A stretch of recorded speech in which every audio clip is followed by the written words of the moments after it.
All right, hey guys. So I had some people reach out. They appreciate the format where I introduce these things on camera first before throwing them on the table. So tonight we're looking at a couple of products from Bastion Products Group, and they're made by Forbidden Tactical Solutions. All right, so we've got a battery pouch here, which is actually kind of a slick little setup. So we'll go over what that entails, and then a hand warmer. If you have any experience with hand warmers, they can be a little hit or miss. There's a lot of different styles out there, different features are incorporated. I've had probably 3 or 4, maybe 5 different hand warmers over the years. All of them had features that I liked. All of them had features that I didn't necessarily care for. But I'll show you what this thing has going for it. And both really solid products. They look good. Stitching is quality, good materials. And Bastion Products Group is run by a Army Guardsman. So that's kind of cool. He did send me these, so take that with a grain of salt, but they're both really straightforward products that are well done. Right? All right, so looking at the Forbidden Tactical Solutions here, hand warmer, you can see the label in there. So I talked to the gentleman at Bastion Products Group, and to his knowledge, the builder doesn't have his own storefront yet, so you kind of have to go through Bastion to get these. Again, he sent them to me for free to look at, which is pretty cool.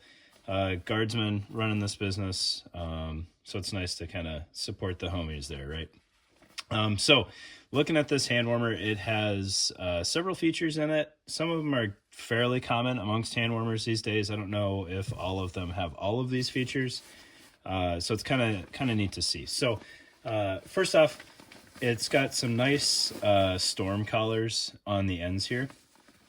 I'm a little take it or leave it on the storm collars. And it just kind of depends on what else you're wearing at the time, right? Like sometimes they make it just more difficult to get your hands into the hand warmer, especially if you've got a watch or GPS on or something like that, or just a lot of sleeve. It can be a little bit of a challenge. These tuck in pretty nicely if you don't really want them, and then they kind of stay out of the way. If you guys can see in here, it has a really nice thick fleece lining in there. This is probably one of the warmer hand warmers that I've tried out. On the front pocket here, or on the front, you have a zippered pocket, pretty small. And in my opinion, unless you were throwing a couple of like still in the wrapper hand warmers in there, its best use is for keeping track of the dangler adapters. So if you're using it in like a fanny pack type configuration and not something that you necessarily have to count all of your ounces on your kit and everything, it's just a good place to keep from losing these. If you don't need these and you want to use the pocket for something else, just try to keep track of them. Right. That said, on top you've got 2 side release buckles that will pair up with the dangler adapters. The dangler adapters are well done, in my opinion. They are fully reversible. If you need to, you can just unthread the buckle, or you can just do the buckle backwards. That's not a big deal. But what's nice is that he incorporated some riser control or height control, however you want to look at that. So if you need to get this tucked up way into your plate, or maybe you want to have it in conjunction with a dangler, you can adjust the ride height, which is kind of cool. I don't think I've seen that before on a hand warmer dangler setup. Right. And then looking at the back, there is a Velcro secured, just super flat pocket here where you can tuck away the integrated waist strap. I will say this side, so it's sewn internal, and it's one length of strap. So this side is completely fixed, and then this end, which will be the right end, is worn unless you wear it upside down, is a side release buckle. The side release buckle could come out a little farther to allow you to really Velcro it shut, because it's on some elastic in there, so it does pull out just like my couch. But it kind of disappears back in there, and it can make buckling it just a little tricky. And if that got super duper annoying to you, you could cut that out and mount side release buckles on the webbing flaps here, and that would be perfectly serviceable. Right, so I talked about in the intro, there's features on hand warmers that I care for and then features that I don't. So hand warmers are kind of near and dear to my heart because in my previous career field, sometimes gloves were either frowned upon or just not practical. So having a hand warmer available during the Idaho winters was nice. And some of the ones that I have experience with are the Wild Things. The Wild Things is like super middle ground to me, not huge on it.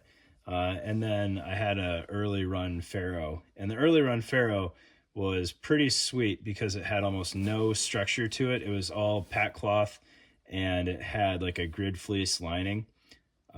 Not very warm at all. If you threw a hand warmer in there, it was pretty tolerable, but it was very, very compact. Like you could easily wad it up and throw it in a cargo pocket or damn near a frag pouch pocket or frag grenade pocket if you had to keep it on your kit, but out of the way. And this one is kind of the other end of the spectrum. It's got a nice Cordura exterior, really, really plush fleece in there, and super duper warm. So if you like want your hands warm all the time, this is kind of the way to go.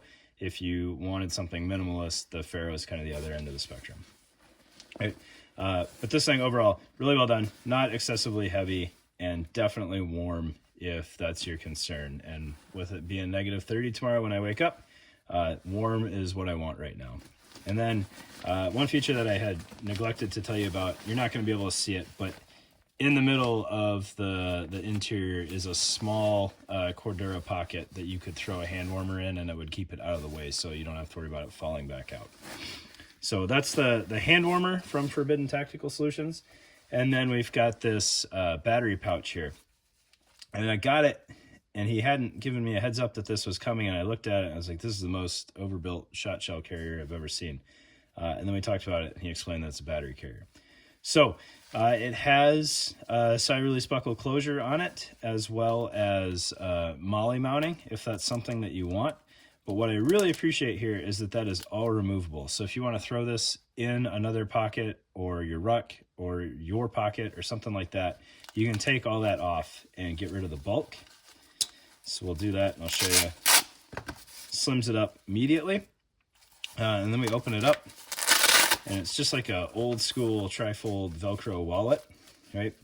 And it's got 3 rows of retention for batteries, which are AAA, AA, and CR123.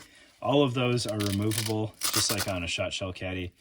So if you don't need that added bulk, you can pull it off. Like if you want to mix your 123s and your AA's, you can do that. You could, in theory, get rid of 2 of those columns if you really wanted to flatten this thing out. The one thing that I noticed while I was playing with it that would have been really cool is if this Velcro was a flat pocket for your like Aimpoint batteries or your old school Aimpoint batteries, the coin batteries, right?